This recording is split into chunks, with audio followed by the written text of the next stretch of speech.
अस्सलाम वालेकुम रहमतुल्लाहि व बरकातुहू। अज़ीज़ दोस्तों, once again Mudassar Nazir is here. I would like to show you something very very interesting today. आज मैं आपको एक ऐसी जगह पे लेकर आया हूँ जहाँ जो है वो शायद बहुत कम लोग आते हैं, बहुत कम लोग इस जगह को विज़िट करते हैं। मैंने सुबह अपने सफ़र का आगाज़ जो है वो तकरीबन 7 बजे किया और मैं मुसलसल जीटी रोड के ऊपर 2.5 घंटे से लेकर 3 घंटे की मुसाफत तय करके मैं सुहावा पहुंचा। वहाँ से एक छोटी सी रोड निकलती है जो बहुत ही क्लीन सी है और उसके बाद मैं इस जगह पे पहुंच गया हूँ। और मैं आज आपको एक ऐसी शख्सियत, एक ऐसे नाम, एक ऐसे करैक्टर से वाक़फ़ियत दिलाना चाहता हूँ जिसका तल्लक जो है वो तारीख़ के साथ है और बहुत गहरा तल्लक है तारीख़ के साथ। और शायद मुसलमानों के अंदर जो है वो मोहम्मद बिन कासिम के बाद जो है वो शायद यही वो अज़ीम शख्स हैं जिन्होंने हिंदुस्तान के अंदर मुसलमानों की बाकायदा जो है वो सल्तनत, मुसलमानों की बाकायदा हुकूमत का आगाज़ किया था। तो पाकिस्तान ने 1975 के अंदर जो एटॉमिक प्रोग्राम शुरू किया था, तो सबसे पहले जो हमारा एटम बम या मिज़ाइल तैयार हुआ था वो इन्हीं के नाम से तैयार हुआ था, जिसका नाम है घोरी मिज़ाइल। ठीक है, तो आज मैं आपको इन्हीं के बारे में, इन्हीं के मकबरे पे लेकर आया हूँ और उम्मीद है आपको बहुत अच्छा लगेगा। और ये जगह जो है हमें याद दिलाएगी हमारे असलाफ़ के बारे में, हमारे असलाफ़ ने कितनी कुर्बानियाँ दी और कैसे कैसे इस्लाम का परचम जो है वो दुनिया के हर कोने पे लहराया, इस्लाम का नाम बुलंद किया, नबी का कलमा हर जगह पे पहुँचाया। तो आज हम जो है वो इसी के बारे में, इनका मकबरा मैं आपको दिखाऊंगा, सारा बाहर से भी दिखाऊंगा, अंदर से भी दिखाऊंगा और इनकी कब्र के ऊपर फिर हम मिलके दुआ भी मांगेंगे। इनका नाम है सुल्तान शहाबुद्दीन गौरी। तो आए मेरे साथ, चलें जी, आए जी दोस्तों। अब मैं मकबरे के अंदर दाखिल हो रहा हूँ। ये शहाबुद्दीन गौरी का मकबरा है। सबसे पहले हम इसको बाहर से देखेंगे, फिर बाद में मैं आपको अंदर कब्र पे लेके चलूँगा। तो ये इसकी हम सबसे पहले लेफ़्ट साइड पे आए हैं। ये सुल्तान शहाबुद्दीन मोहम्मद गौरी, ये उन्होंने एक स्केच बनाया हुआ है।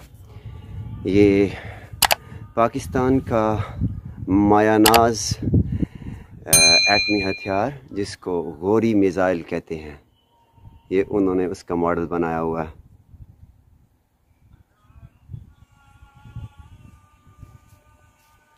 यहाँ पे ये कुछ अब यहाँ पे फ़ख्र पाकिस्तान डॉक्टर अब्दुल कदीर ख़ान निशान इम्तियाज़ 2 बार और हलाल इम्तियाज़ 1 मरतबा इनको मिला हुआ है।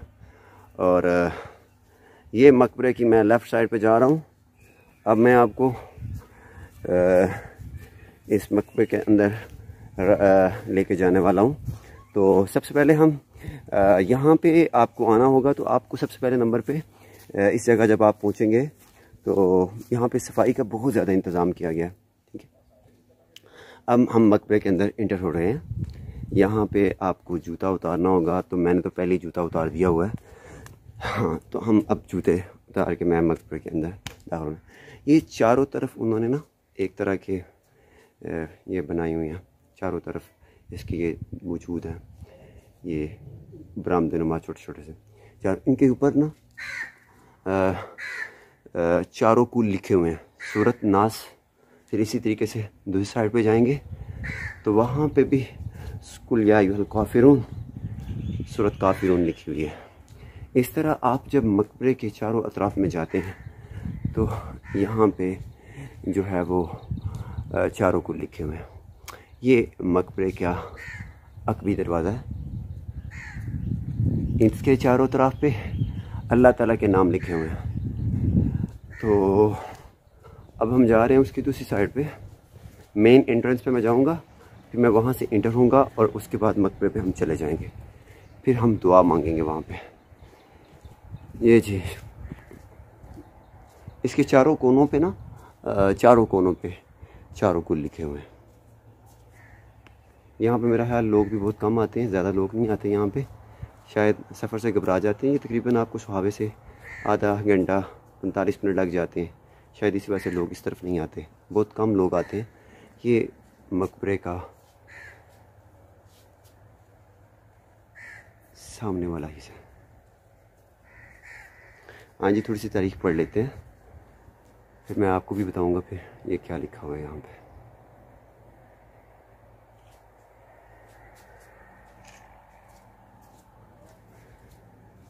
अल्लाह अकबर।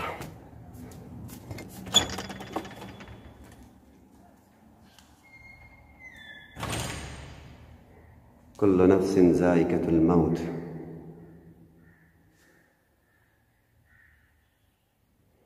ये फ़ारसी का शेर लिखा हुआ है यहाँ पे। बहरो बर के, मैं तर्जुमा बताने लगा हूँ आपको। बहरो बर के बादशाह मुइज़ुद्दीन की शहादत दुनिया के आगाज़ से अब तक इन जैसा बादशाह कोई नहीं हुआ। शबान की 30 तारीख 603 हिजरी को गज़नी जाते हुए दमिश्क के मुकाम पर शहीद हुए। ये उनके मकबरे का अंदरूनी मंजर है।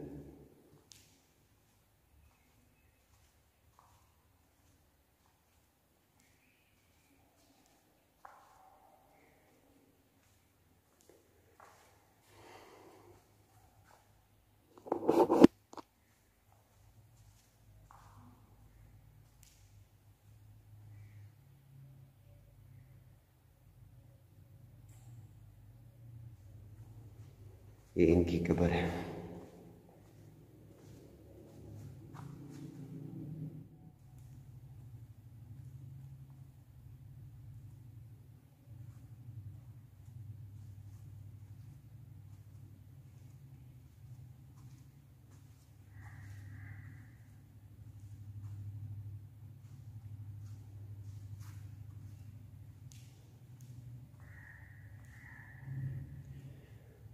सुल्तान शहाबुद्दीन मोहम्मद गौरी, फातेह हिंद।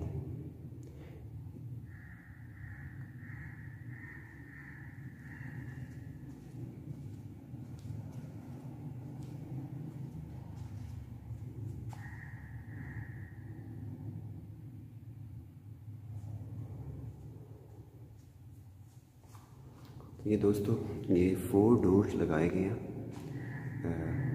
चारों तरफ में, और इसके कॉर्नर्स पे खिड़कियां रखी गई हैं, और जगह जगह चारों तरफ मकबरे के चारों तरफ में कुरान मजीद की खत्ताती की गई है बड़े उम्दा अंदाज के साथ। और फिर जो है मुख्तलिफ कुरान मजीद की आयात जो है वो यहाँ पे कुंदा की गई हैं, और फिर रोशनदान, और उसके बाद ये पंखे वगैरह उन्होंने लगाए हैं चारों तरफ में। और सबसे खूबसूरत जो चीज़ है वो इसका बिल्कुल ऊपर वाला हिस्सा, इतना प्यारा फनूस यहाँ पे लटक रहा है कब्र के बिल्कुल ऊपर।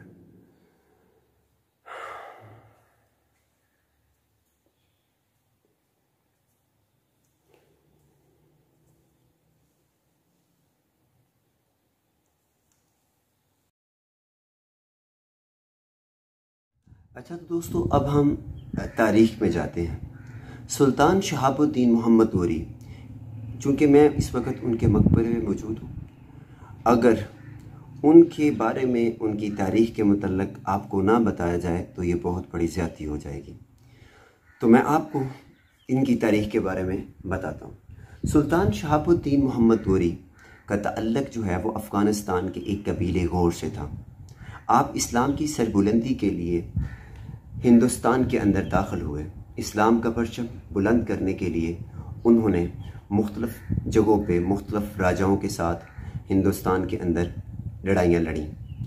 इनमें से सबसे बड़ी जो लड़ाई हुई है, जिसको तारीख़ पानीपत की लड़ाई कहते हैं और जंग तराइन कहते हैं, ये बहुत ही अहम जंगें हैं जो मुसलमानों की हिंदुओं के साथ हुई हैं। हिंदुओं के उस वक़्त 1192 ईस्वी के अंदर जो सबसे बड़ी लड़ाई हुई, जिसको पानीपत की लड़ाई कहते हैं, जिसके अंदर हिंदुओं का एक बहुत बड़ा राजा जो उस वक़्त दिल्ली और उसके गुर्दोनवा के अंदर जो है वह हुकूमत करता था, जिसका नाम पृथ्वी राज सिंह चौहान था। ये बहुत ही ताकतवर था, बहुत ताकतवर था। इसके पास 3 लाख की अफवाज थी और तकरीबन 400 से ज़ायद जंगली हाथी इसके पास मौजूद थे, और इसके अलावा समान व हरब के साथ इसका लश्कर जो है वो बहुत ज़्यादा ताकतवर समझा जाता था। सुल्तान ने को सबसे पहले इस शख्स ने एक धमकी अमेज़ ख़त लिखा, और वो ख़त क्या था मैं आपको उसकी सिर्फ 2 लाइनें बताऊंगा।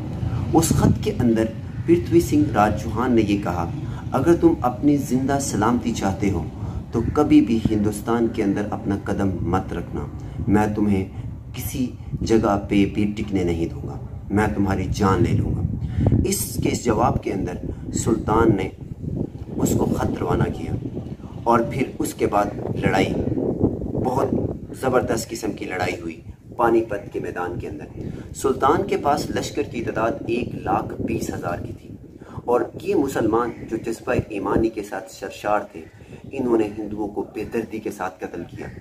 लश्कर और पृथ्वी सिंह राज सिंह चौहान जो है वो मारा गया इस जंग के अंदर। और उसके बाद फिर मुसलमानों की हिंदुस्तान के अंदर बाकायदा हुकूमत का आगाज़ हुआ।